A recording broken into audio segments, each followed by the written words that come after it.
Or is this growing to become what I suggested, more of a national schism? And you suggested to an extent, I think, where people are not even willing to talk to each other. They think of themselves as tribes or clans, where the partisanship has become a story of peoplehood that is actually separating these people from each other. And they're thinking of themselves as different types of Americans, right?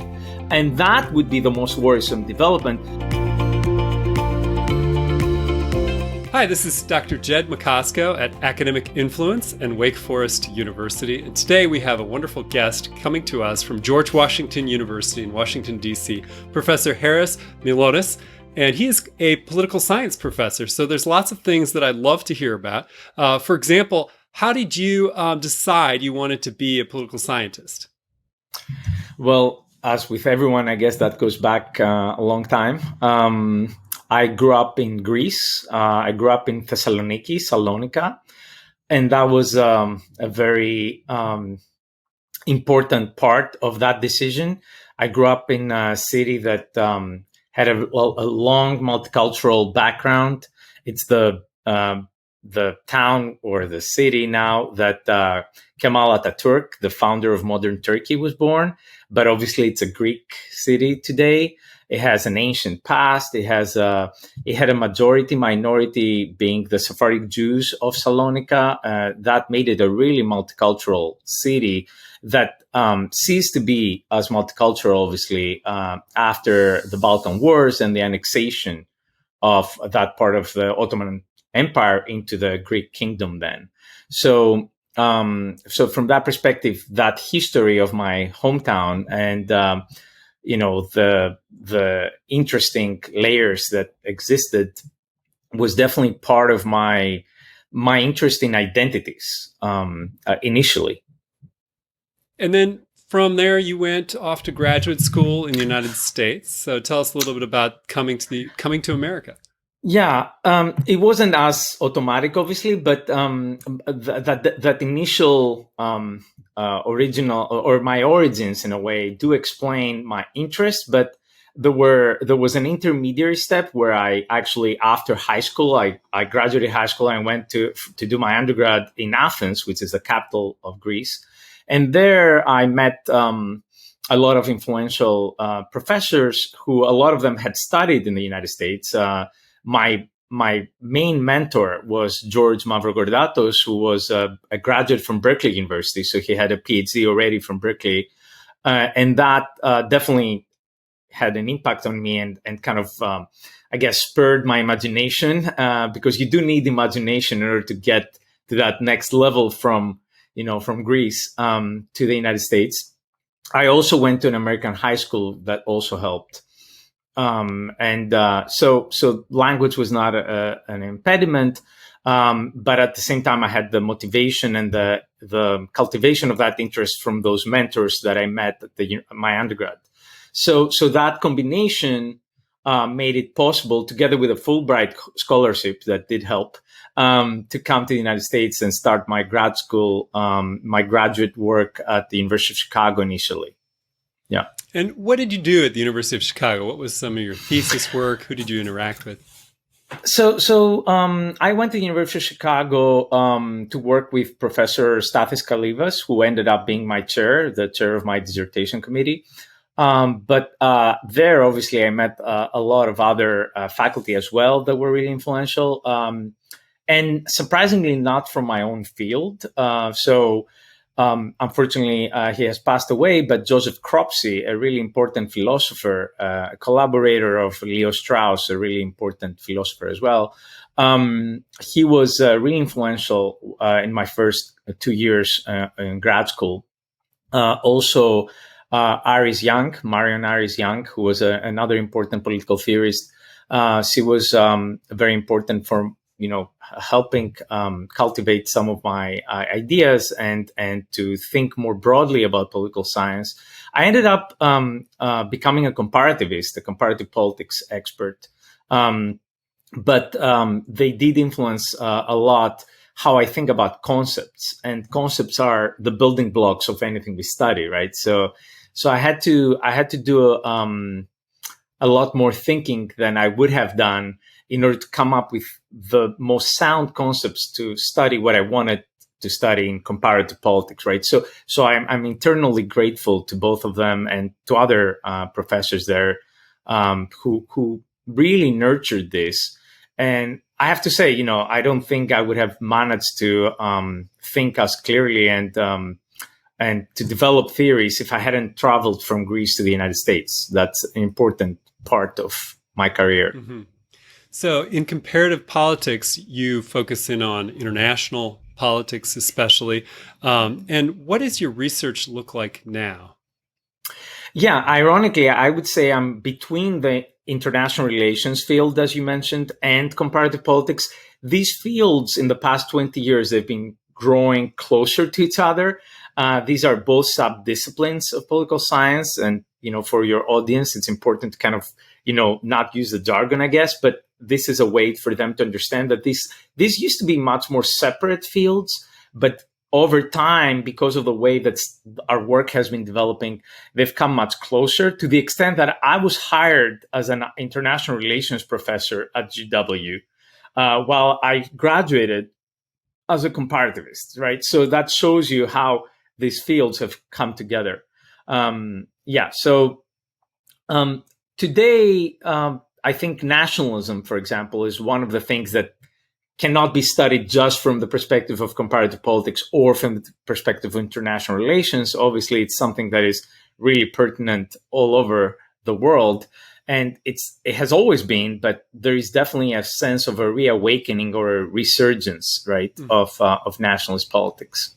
Yes, and we've interviewed one of the maybe colleagues you had at the University of Chicago, John Mearsheimer, who talks about how nationalism is a glue that holds countries together that liberal democracy and liberalism doesn't have. So I found that interesting as somebody who doesn't know much about political science, that you may actually need a bit of nationalism to keep the cohesion of a nation together. I don't know. What are your thoughts about that?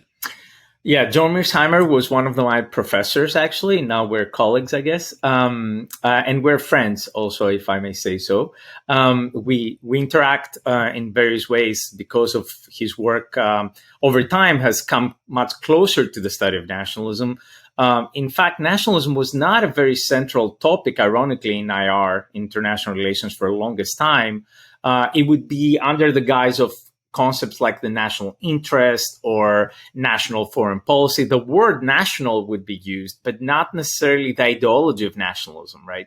John Mearsheimer has written a really important book recently, The Great Delusion, that he probably talked to you about, that I also teach in my grad seminar.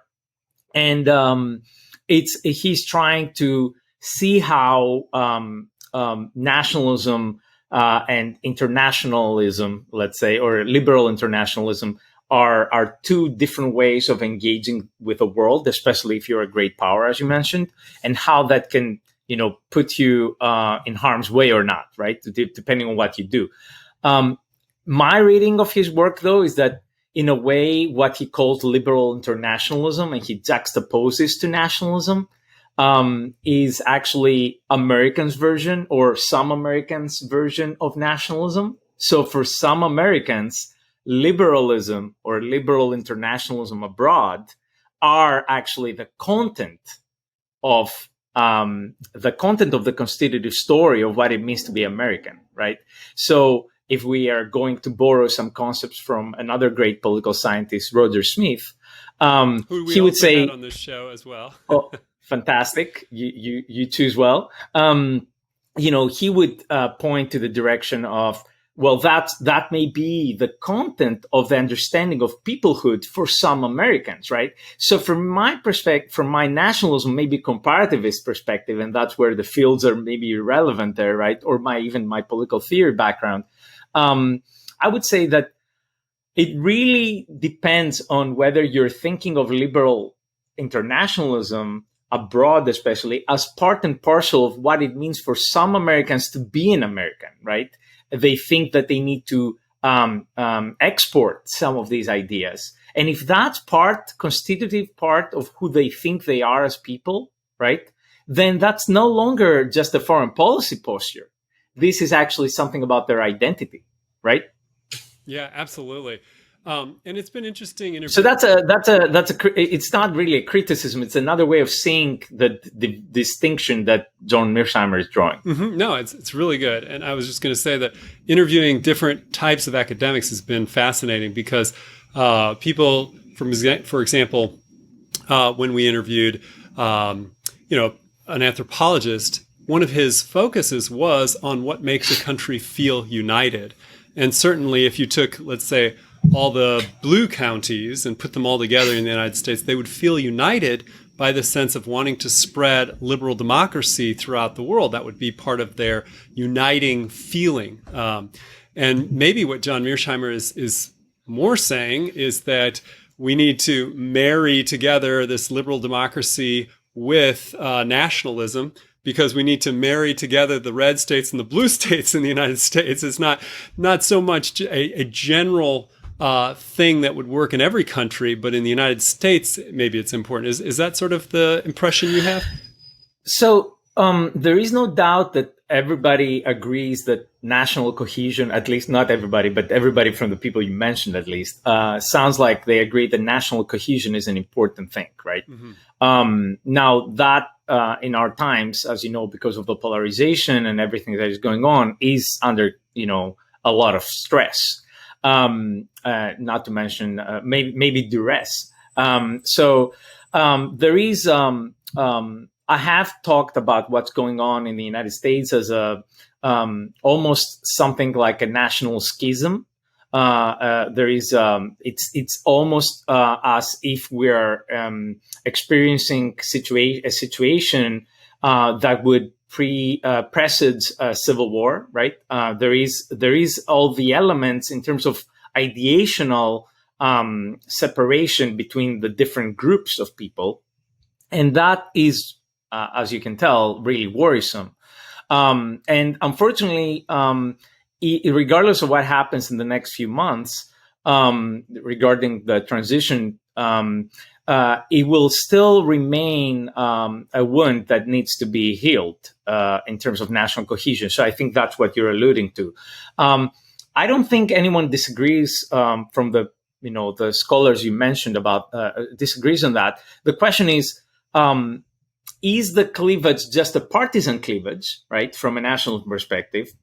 And if it's a partisan cleavage, then it's neither here nor there in terms of our national cohesion, because this is just politics as always. Or is this growing to become what I suggested, more of a national schism? And you suggested to an extent, I think, where people are not even willing to talk to each other. They think of themselves as tribes or clans, where the partisanship has become a story of peoplehood that is actually separating these people from each other. And they're thinking of themselves as different types of Americans, right? And that would be the most worrisome development. I don't think we're fully there. I hope we will never get there. But there needs to be specific steps we take. And leadership, especially leaders in the White House or elsewhere, need to step up and realize that we're actually heading that direction. And there needs to be action in order to stop that. And that action, we need it more in a state like the United States, because it's a federal state, as I tell my students as well. That's something we shouldn't forget. And that means that even education, to a great extent, is dealt with at the state level, if not even lower levels of analysis. And that means that a lot of the schooling systems are not developing necessarily a sense of nationhood for people to be Americans, right? As they would do in a country like Greece that has centralized education system, or in a country like, Israel, where it would be more centralized. But rather, the actual glue, what you mentioned as the glue, is something that actually being produced a few blocks from where I live, in the White House. A lot of and a few further blocks in Congress, right? So a lot of the things that are being said and done from the Oval Office, or from the State of the Union, or from all sorts of national holidays, these are the main practices. These are the everyday rituals that actually reaffirm or help American citizens reaffirm in their daily plebiscites their belonging and their loyalty to this nation. Mm-hmm. And you're going to have to say what plebiscites means, because Um, I know your first language wasn't even English, but I don't know that word. So plebiscite is a daily reaffirmation, right? So we would conduct a plebiscite, and we did conduct many plebiscites after World War One, and after a lot of important events like wars or civil wars. Even there would be a plebiscite in order to decide whether the local population to basically, it's almost like a survey, but it's in a form of voting where you're actually declaring your will, right? So I use this in a metaphorical sense to mean the daily expression of your will to remain connected to this imagined community, in this case being the United States. But that happens in every nation state in the world, where that daily reaffirmation has to happen, even if it's not obviously a ritual. Although in schools, as you know, it's in the United States, it could be the Pledge of Allegiance to the United States or to Texas, right? So this goes back to the different way that a federal state would work. Mm-hmm. All this is very fascinating. I could see a lot of directions that we can go in this interview, but I know that's my problem in my work. I still haven't gotten a clear sense of what research are you doing. Like, you go out there, you publish papers. Can you give us kind of a sense of what your latest or greatest area of focus is? Yeah, so I started my work by studying the period where the Ottoman Empire, so really the period where empires give way to what we call nation states in today's world, right?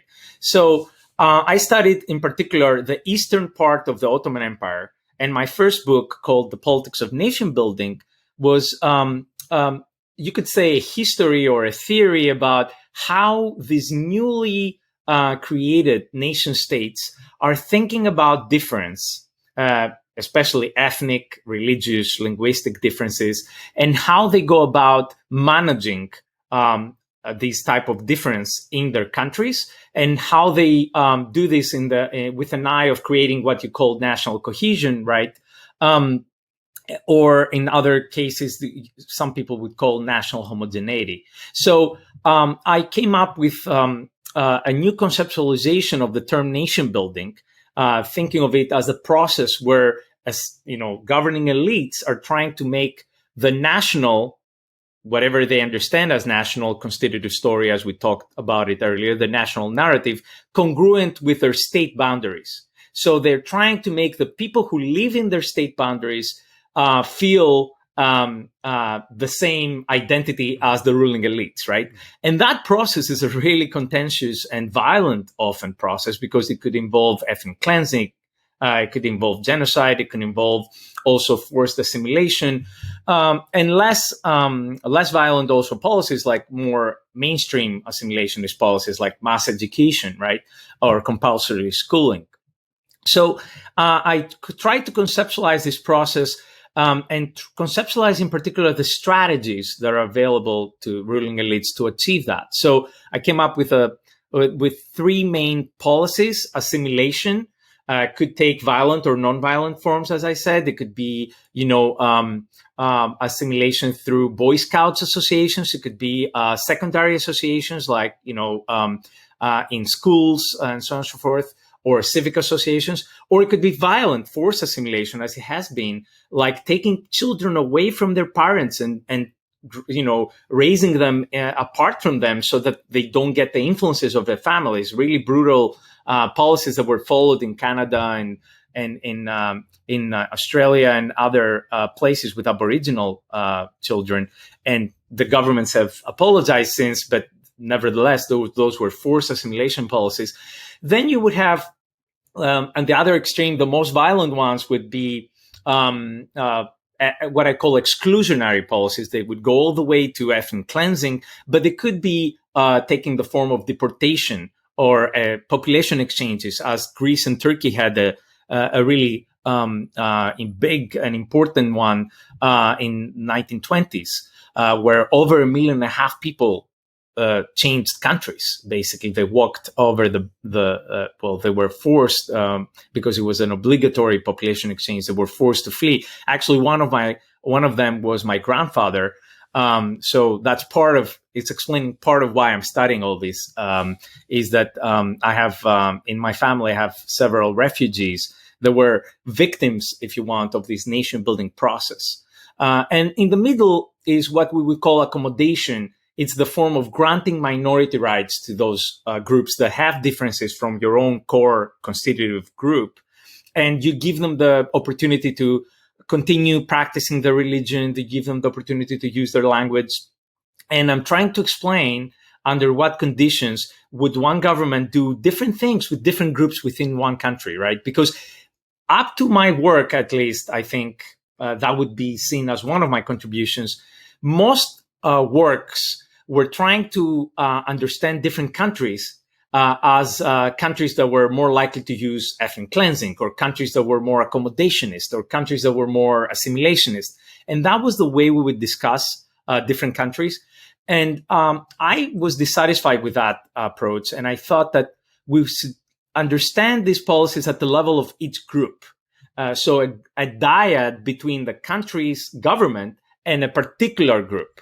So in that sense, one country could be assimilationist vis-a-vis its Jewish minority, and it could be accommodationist vis-a-vis its Romanian minority, and it could pursue ethnic cleansing or deportations vis-a-vis its Turkish minority, right?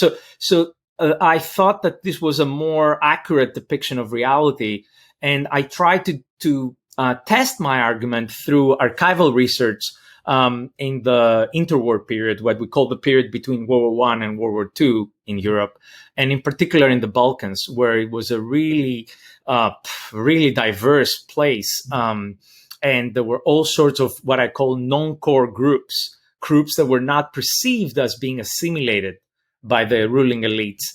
And they had to devise or come up with policies vis-a-vis those groups in order to create what we call this national cohesion, right?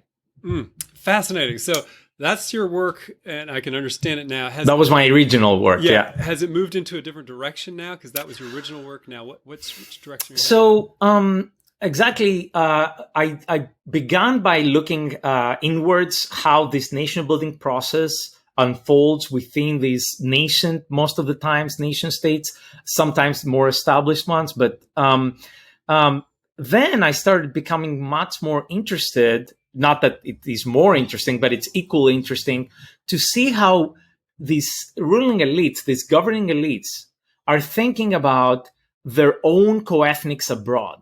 So it's not only that you have diversity inside a country that you need to manage somehow and create social order, but it's also very often these national boundaries came by leaving a lot of the co-ethnics abroad, right? So it's not that these boundaries were created by ethnographers or anthropologists, where they were saying, no, well, now we have everybody who is a Yoruba in this country, or everybody who is a Greek or Greek-speaking Orthodox Christian is living in Greece. That was not the way that, as you know, borders came about. And that meant that a vast majority, I don't know if it's a majority, I guess a vast number of countries in the world have a lot of their purported co-ethnics, let's say, because it's not clear whether, everybody agrees that they're seeing themselves as Greek or Ethiopian or what have you. But there is a significant number of them living outside of the boundaries of that state. So I started studying what I call diaspora management policies. So how do these countries of origin or purported countries of origin, the homelands as are being called sometimes, how do they, first of all, understand their diaspora? How do they define it? Who do they consider as an insider or who is an outsider? And how do they go about, again, treating different subgroups, different segments of that diaspora, right? And that's my second book project is focusing on that. I haven't published the book itself yet, but I've published a special issue on this with Alexandra Delano from the New School. and in a journal of ethnic and migration studies. It's coming out as a book from Routledge, and soon. And I'm working on several independent papers on that topic. And it's fascinating because it's extraterritorial nation building, right? Now, you're in the perfect spot then, because my understanding is you did work in Ethiopia, you're living in Washington, D.C., it's perfect. Tell us a little bit about how that all went down in Ethiopia. Tell us the story. So, because I had a Fulbright fellowship, I had to go back actually to my country of origin. I came as an exchange researcher, right? Going back to how research works. And that was, as I said, really important. This support by Fulbright was really important initially for me to be able to do my grad school. And as one of my obligations was to go back to my country of origin. So I spent a lot of time researching Greece and Greek-related issues, as I mentioned, and did a lot of archival research. But during a year where I did my military service, actually in Greece, because it's obligatory in Greece to do your military service, I also spent a month in Addis Ababa, which was part of this second book. It's a chapter of my second book, which includes chapters on South Korea. I've done research in Seoul, a chapter on Israel, and I spent some time there too. Ethiopia was a really interesting case for a variety of reasons, not only because I live in DC, where it's a huge concentration of Ethiopian diaspora, as you know, but also because in Israel, there is another important Ethiopian diaspora. These were the people in the 90s, the Falas Mura, that were actually repatriated, again, in from a perspective of Israel, at least. They were the Ethiopian Jews that were actually relocated and evacuated from some dangerous situations in Ethiopia in the 1990s, as you know. And so I had already gone to Israel. I had met that community of Ethiopian Jews. And then I went to Israel to also get a better sense of how Ethiopia views these Ethiopian Jews that are now living in Israel, and also how it relates to them vis-a-vis the Ethiopians who live in DC, right? So that gives me, again, this lens of the different segments. So it keeps with the theme. It's keeping with the theme that we discussed earlier in my internal nation building work of being interested in not aggregate categories, but disaggregating based on group characteristics and subgroup characteristics even, and how the governments are adopting different policies, adapting to different situations and adopting different policies vis-a-vis these different groups with different characteristics. My experience in Addis Ababa was very much influenced by the period. Different period you go to a country, and the politics of it definitely plays a huge role. And I went in the period just before the things got a little bit more testy and difficult to navigate. So I was able to give lectures at Addis Ababa University and to meet a lot of academics. And people were relatively forthcoming in talking to me. But in different points in time, as you know, in such regimes, it's hard to really get access. And that was really, difficult, but possible at the time. Fascinating. So for people who are not up to speed on Ethiopian politics, and maybe we can restrict your second book to just what happened in Ethiopia and how it relates to sort of your central research theses. There are obviously different ethnic groups in Ethiopia, many, many. And the ruling party, I believe when you were there, was the Tigrean people. Who are a smaller group and have typically shared power with the Amharic group of people, whereas the Oromo group is the largest of the ethnic groups in Ethiopia and has rarely had any kind of power, as far as I know.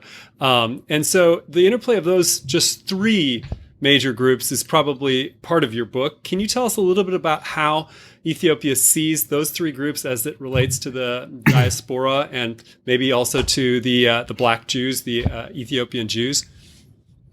So I will add to your schematic narrative that the other important thing about the Oromo is that, in fact, the capital is sitting in Oromia, right? So there is an extra tension that comes from the fact that the Oromo also, the Oromo region is very much centrally located, which exacerbate things.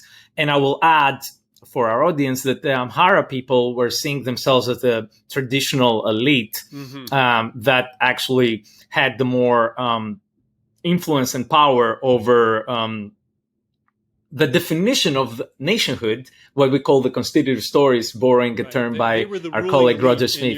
In discussion from earlier, yes. So yeah, so one of the things that is important to appreciate, and one of the things I'm studying is, first of all, how does the constitutive story, or what it means to be Ethiopian, changes over time from the Selassie period, the period where it's a more Amharic definition, regardless of the ethnic background of the different leaders, which is a contested issue, actually, as you know, in Ethiopia, who is from what background. Many of them are actually from mixed backgrounds. Then there is a Cold War story, obviously, that we have to take into account, and the Mengistu period that we cannot forget, and that necessarily has an impact on the constitutive story of what it means to be Ethiopian. Some elements are unifying elements, like the pride of the Ethiopian people that have never been colonized, for example. Certain things that had to do with the land and the certain traditions.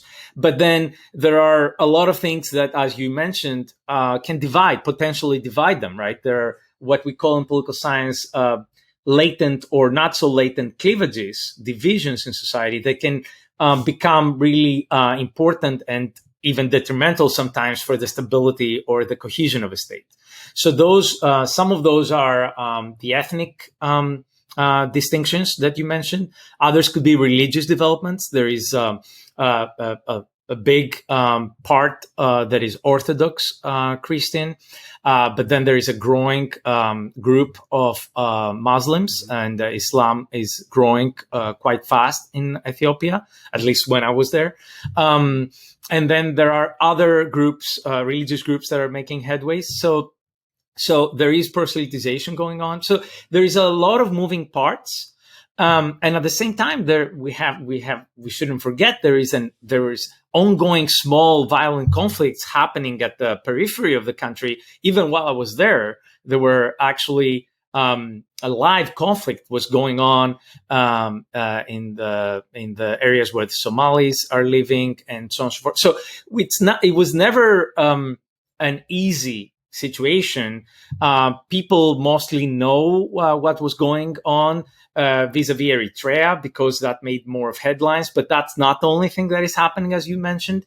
So all of these developments, all of this insecurity, all of these regime characteristics are things that are making it a very interesting laboratory from a science perspective, right?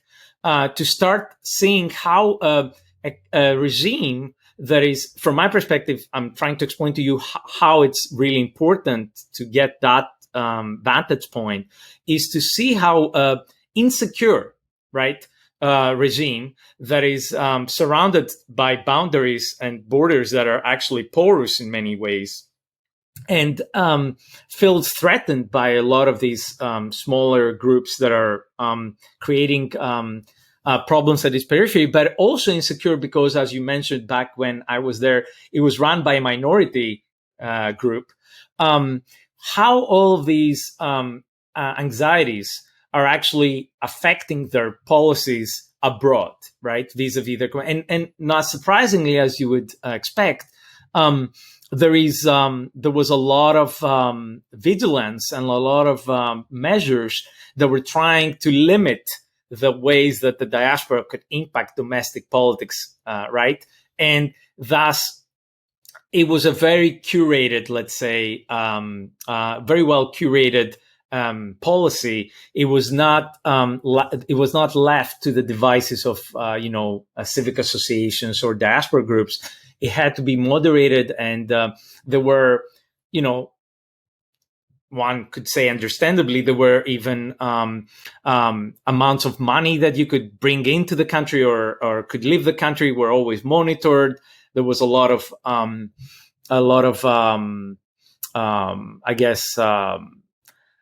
a lot of worry about certain issues, because a lot of this money, in theory, could end up funding some secessionist movement or some military group. So those are not considerations that I had to deal with when I was studying the Serbian or the Greek diaspora policy, because as you mentioned, there were not all these considerations of whether this diaspora segment of ours is going to, ally with some subgroup in our country to stage a rebellion or undermine somehow our national security. Now, again, as you know, these are all contested issues. As you can imagine, the Oromo probably think of their cause differently, and some certain Oromo, I don't know, I cannot speak of all of them. And the moral aspect of all this, who is right and who is wrong, is not part of what I'm studying, because that would be a moral, political philosophy kind of matter, or even of actual politics. I'm trying to understand, given the conditions, how is the government trying to deal with these things? I have, as a person, I have my own views, but I try to keep them as far away from what I'm doing when I'm trying to explain the logic of a government, right?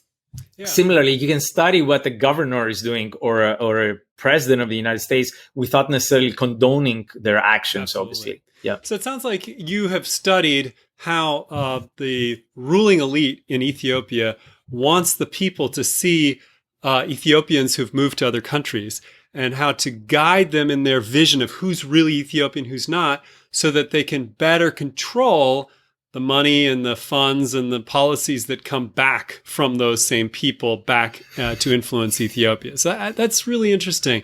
And the whole thing. And then I'm comparing that with other governments, mm-hmm. right? So that's why I'm talking about diaspora management logics. Yeah. That's the title, hopefully, of my next book. It's called Diaspora Management Logics, because there are different logics, but I think there are some patterns of similarity, even across states you wouldn't expect them to have. Fascinating. Right? Well, thank you so much, Harris, for taking a little bit of time out of your day to explain the research that you do and some of your thoughts about just even the politics here in the United States. So we really appreciate you taking the time. Thanks for spending it with us. Thank you so much for having me.